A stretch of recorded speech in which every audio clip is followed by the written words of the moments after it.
Voilà, alors je vais vous donner le meilleur... Vous savez qu'on a dématérialisé depuis les chocs pétroliers. Et vous savez avec quoi ça s'est fait essentiellement? Avec la financiarisation de l'économie. Vous n'avez pas mieux comme PIB dématérialisé que les bulles spéculatives. Et je vais vous donner un exemple. Vous prenez un mètre carré vendu à Ajaccio. Vous le vendez aujourd'hui 1000, vous le vendez dans 3 ans 2000. Le flux physique n'a pas changé. C'est 1 mètre carré et c'est toujours 1 mètre carré. Par contre, la production de crédit, si vous vous endettez pour acheter ce mètre carré, double. Ça rentre dans le PIB. Les impôts locaux perçus par les collectivités locales, les fameux droits de mutation au moment de la transaction, double. Ça rentre dans le PIB. Les commissions d'agence, si jamais vous avez pris une agence pour vendre, double. Ça rentre dans le PIB. Donc voilà un exemple sur lequel je n'ai pas fait un gramme de flux physique en plus. J'ai doublé ma contribution au PIB. Parfaitement dématérialisé. Il n'y a pas mieux comme dématérialisation. Juste, il y a un petit sujet, j'ai augmenté l'encours de crédit. Donc ce qu'on a fait, j'aurais pu vous le montrer parce que j'ai une très belle courbe là-dessus, depuis les chocs pétroliers, en fait, l'énergie s'est mise à croître moins vite que le PIB, mais la dette s'est mise à croître beaucoup plus vite que le PIB, et ça c'est vrai dans tous les pays, dans toutes les économies occidentales. L'endettement public n'existait pas avant 1974. L'État français n'était pas endetté avant 1974, l'apparition de la dette date de 1974.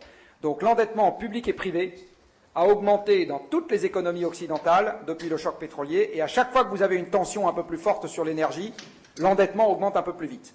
Et il a totalement explosé cet endettement depuis 2005, c'est-à-dire depuis le moment, comme je vous l'ai dit tout à l'heure, où le pétrole s'est arrêté de croître au niveau mondial, a commencé à décroître en Europe, et à ce moment-là, on a fait encore plus de PIB dématérialisé qu'avant, avec une production de crédit qui a encore plus explosé. Évidemment, ce truc-là finira par ça va finir par se dégonfler. Hein. Une dette, ça peut s'effacer.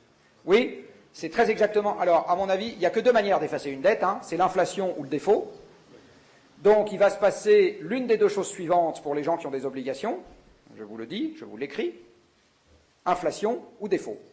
Donc, ou bien un jour, on vous dit, il y a Z% de votre SICAV qui ne vaut plus rien, ou Z% de votre assurance vie qui ne vaut plus rien. Ça, c'est l'option A. Mais à mon avis, comme c'est les riches vieux qui ont ce genre de truc, c'est juste un transfert instantané au profit des jeunes, donc ce n'est pas nécessairement une mauvaise chose. L'autre option, c'est l'inflation. Bah oui, ils en ont bien profité, hein, donc peut-être que finalement, c'est le juste retour des choses. L'autre effacement de dette, c'est l'inflation. Donc en gros, chaque année, votre truc vaut un peu moins parce que les taux d'intérêt qu'on vous sert sont un peu inférieurs à l'inflation. Ça, c'est l'option japonaise, par exemple. Donc, vous avez... voilà, mais à mon avis, il va se passer... Comment voulez-vous rembourser quelqu'un quand ce qui vous permet de le rembourser, c'est-à-dire le fameux PIB, va décroître d'année en année? Vous ne pouvez pas. Hein? Alors, pardon, juste pour finir là-dessus, je pense que ce qui est gravissime dans cette histoire, c'est qu'on ne soit pas prévenu. C'est-à-dire que la paire de lunettes chaussée par l'essentiel des épargnants ne permettent pas de comprendre qu'on est parti dans un système dans lequel quelque chose doit se passer qui n'est pas favorable à la sécurité de leur épargne. Voilà.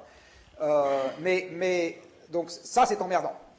Maintenant, si on comprend collectivement où sont les arbitrages, ben, on fera en conscience celui qui est le moins mauvais. Je ne sais pas s'il y en aura un meilleur, mais en tout cas, il y en aura un moins mauvais.